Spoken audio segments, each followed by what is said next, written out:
very pleased to have with us on the program Congressman Blake Farenthold from Texas. How you doing, Congressman? Oh, doing good. Great to be back home in Texas this week. I can imagine it is. Now, we got some interesting news yesterday. Cheryl Atkinson at CBS reporting that the Department of Homeland Security, their Inspector General, is actually investigating Operation Fast and Furious. Were you aware of this? The first I heard about it was the CBS article as well. But it looks like the Department of Homeland Security is going to investigate it quickly, cooperate with Congress, and come clean, unlike the Justice Department. Now, see, this is fascinating to me because DHS actually had some ICE agents that were tasked too fast and furious, right? That's what we found out later on. Early on, it looked like it was a standalone deal with the DOJ. It's like more information comes out every week on this, and you wonder what would come out if we could get the whole truth out of Holder and the DOJ. Yeah, and so if DHS is investigating, and they say that they're going to have their investigation wrapped up by October, which, I'd have to say part of me notes that that's a month before the election. It really does seem to highlight the obstruction that we've seen from DOJ. We have no idea when DOJ's Inspector General's report is going to be ready, do we? No, and that's what's incredibly troubling, the fact that it seems like this is entirely on the back burner of the DOJ. They don't think they've done anything wrong, and they don't feel like they need to cooperate with Congress, and they don't feel like they need to investigate it. I mean,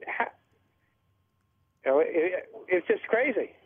It is crazy. And will this, you think, perhaps help light a fire under DOJ, or does DOJ seem to be doing its own thing regardless of what other agencies are doing? Well, I hope just seeing how another agency handles this in a more expeditious manner. Of course, we're assuming that Homeland Security is going to handle it in an expeditious manner. You know, you never can tell what's going to come down and happen later on. But, you know, if they handle it the way they should handle it, the DOJ should be ashamed of themselves for the way they're obfuscating and slow rolling. Well, listen, I think you're right, but clearly it seems like there are more people at DOJ who are proud of themselves rather than embarrassed by how the agency has responded here. Now, I understand as well, Congressman, that the number of documents that the House Oversight Committee is actively seeking, you all are willing to work with DOJ. I saw a story yesterday that indicated that there were certain categories that the committee is willing to put off as long as it gets some very specific documents that it has requested? Again, we don't want to be unreasonable about this. I personally think they should turn over everything we're asking for. Obviously, if there's some sensitive information about who some undercover operatives are or some methods or ongoing investigations, that's something that they ought to either redact in a limited fashion or, I think more appropriately, share with certain security-cleared folks with the within the staff of the OGR committee or directly with members of the OGR committee who have top secret clearance.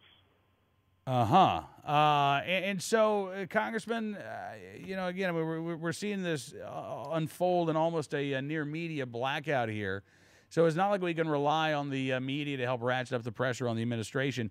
Do you think the administration believes that they can just sort of ride this out and keep coasting, past the elections?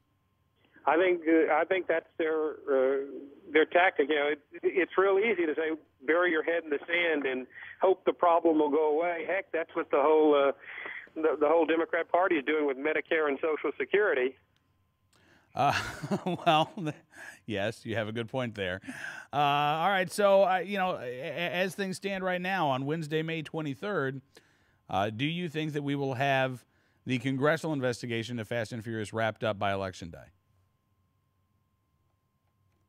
I hope so, because I think the American people deserve to know what's going on, and it could help or it could hurt Obama. If it could come out that I don't see how, but it could come out that this was more innocent than we think.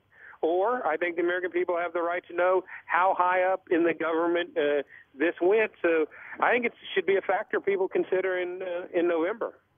Well, I think it is going to be a factor that people consider in November. And some people might say I'm trying to politicize it there, but the consistent message that I'm trying to get out when I'm talking about what's going on with the president is you have got to judge him on his actions and not on his words. And Fast and Furious and the involvement of the people that he appointed, the Justice Department that he ultimately has control over, the buck's got to stop somewhere. Absolutely right. Well, listen, Congressman, thank you again, sir, for coming on the program tonight, and enjoy your time back in the district, sir. Well, we've got an election coming up on Tuesday, so there's no enjoyment until after that's over. I'm working hard. All right, Congressman. Thank you so much. Thanks. Look forward to talking to you soon. Congressman Blank Farenthold joining us from the great state of Texas tonight.